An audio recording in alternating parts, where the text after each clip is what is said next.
So I knew that there was a day where I ended class early. I went to the beach by myself. I just sat there. Everyone else is mentioning, I just relaxed. Took a time, like turned off my phone, turned everything that usually I use, and just was me. Recentering myself back because I know I needed it, and it was kind of a hard decision to just stop whatever I was doing, like, no, I sorry, I can't do it. Like saying no to people. And especially if you want to help them, like it's really hard to be like, sorry, no, like I need time for myself. But just like how they had in the presentation, like you can't help someone if you're not like full yourself. So having that relief jump started me to go again into being able to like help people again and just rejuvenating myself.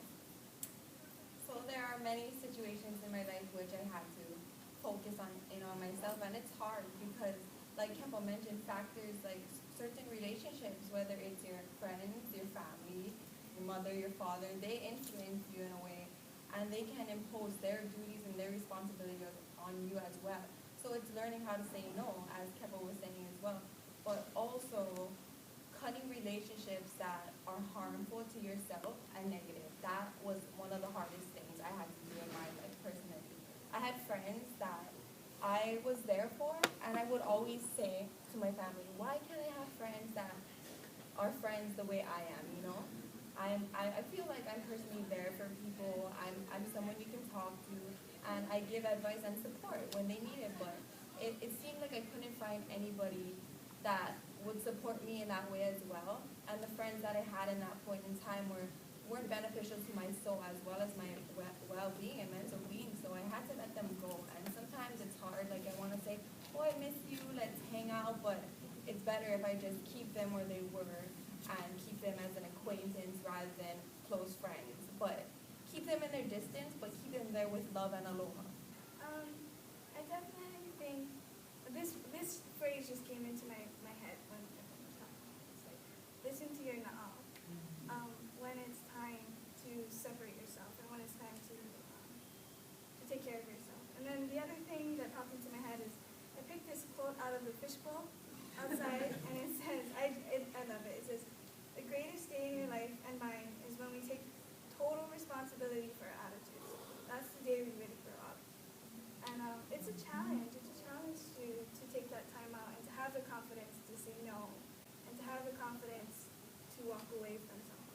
Like for me, ever since I've started nursing school, I've been really burnt out on a lot of things. I've been stressed out. I've wanted to just lay down and like not want to do any work because everything was just piling up that I just want to like blank slate. I can't afford to do that, right? Because we have our goals, we have our obligations that we have to tend to. We have many moments in our life when it is the hardest time for us. And that's fine, that's normal. It's life to go through the hardships. That's fine. And the important thing is that you know when you're feeling down, and most importantly, how you can counteract that, how you can lift yourself up again, and put a smile back on your face. Like what I said, what is most important to you to bring you to your happiness?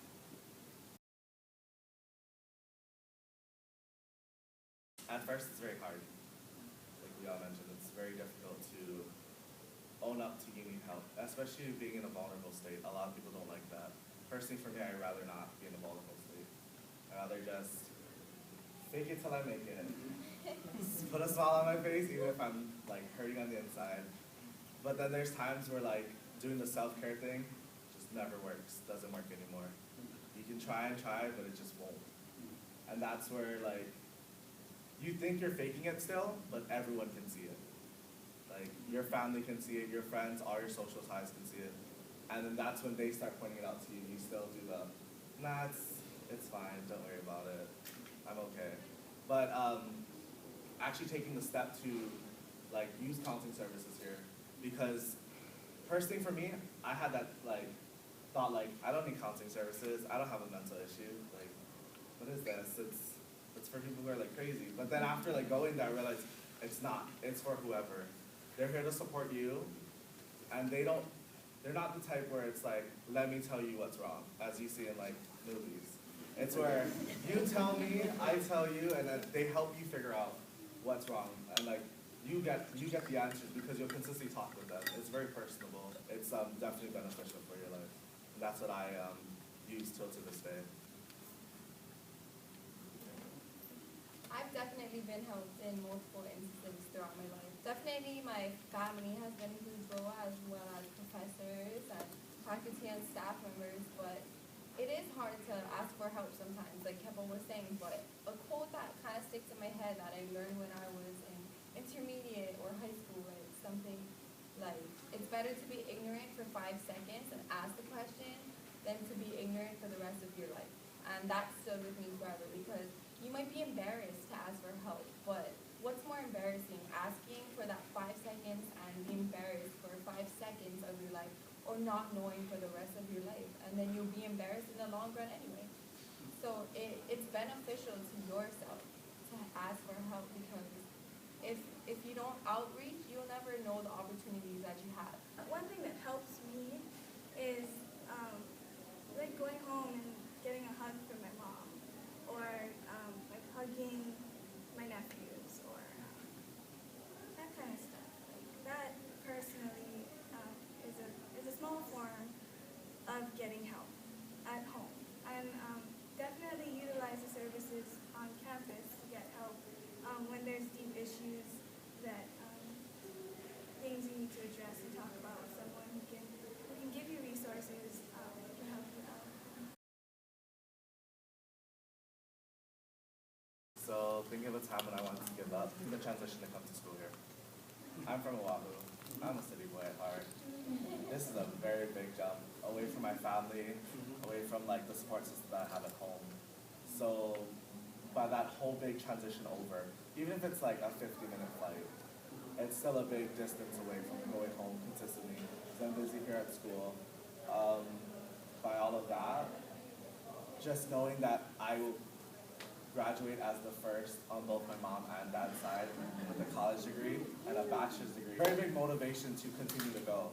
And seeing that my niece, who is 10 years old, is looking up to me as her role model and already is starting to plan her future that she wants to go into, all because her uncle is in college and is going through the motion and like showing her that this is a path that you can go on. And for the people who didn't think I could do it, showing them that I can do it, now you can talk about me. Being able to prove to people that doubt you wrong is a good feeling also, but when it gets really serious and I feel like I can't do it anymore, ultimately I think of my siblings. They look up to me and I see everything in them that I want them to be, and I know that they can be.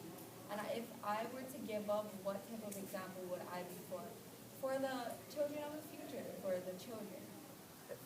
And that's what made me keep going. That's what made me keep walking forward towards that goal that I've been looking at since the beginning. Just thinking about my mom and dad. Because our lifespan is so short. And I don't want to waste it on the ground, groveling, when I could be going out there and putting myself forward and helping people. Because what you are as a person reflects back onto your parents in the end. And that is why I strive so hard to be the best person I can be despite all the hardships.